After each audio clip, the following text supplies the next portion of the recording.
1945 ഏപ്രിലിൽ രണ്ടാം ലോക മഹായുദ്ധത്തിൻ്റെ അവസാന നാളുകളിൽ അമേരിക്കൻ പൈലറ്റായ ലഫ്റ്റനന്റ് ഹെൻറി സർവനി ജർമ്മനിയിലെ ഒരു ആയുധശാല ലക്ഷ്യമാക്കി പറന്നു. എന്നാൽ ലക്ഷ്യസ്ഥാനത്തെത്തി ബോംബ് വർഷിക്കുന്നതിന് തൊട്ടു മുൻപാണ് അയാൾ അക്കാര്യം തിരിച്ചറിഞ്ഞത്.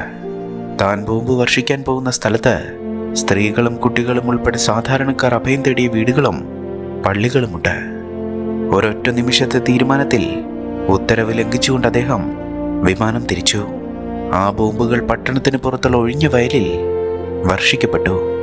കാഴ്ച തടസ്സം മൂലം ലക്ഷ്യം തെറ്റിയെന്ന് അയാൾ ഔദ്യോഗികമായി രേഖപ്പെടുത്തി. യുദ്ധം അവസാനിച്ച് പിന്നെയും വർഷങ്ങൾക്ക് ശേഷം പോസ്റ്റ് വാർ റെക്കൺസിലിയേഷൻ സമയത്ത് സർവനി വീണ്ടും ആ ജർമ്മൻ പട്ടണത്തിൽ തിരിച്ചെത്തി. ഇതിനോടകം തന്നെ തങ്ങളുടെ ജീവൻ രക്ഷിച്ച ആ പൈലറ്റിനെ കുറിച്ച് ആ മനുഷ്യർ മനസ്സിലാക്കിയിരുന്നു. ആ പട്ടണം ഒന്നടങ്കം അദ്ദേഹത്തോടുള്ള ആദരസൂചകമായി അദ്ദേഹത്തിന് നന്ദി അറിയിച്ചുകൊണ്ട് ഒരു വലിയ ചടങ്ങ് തന്നെ നടത്തി.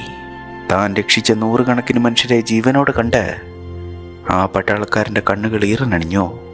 യുദ്ധ നിയമങ്ങൾക്കപ്പുറം ഒരു മനുഷ്യൻ കാണിച്ച കാരുണ്യം മനുഷ്യസ്നേഹത്തിൻ്റെ ഉദാത്തമായ ഉദാഹരണമായി ഇന്നും നിലനിൽക്കുന്നു.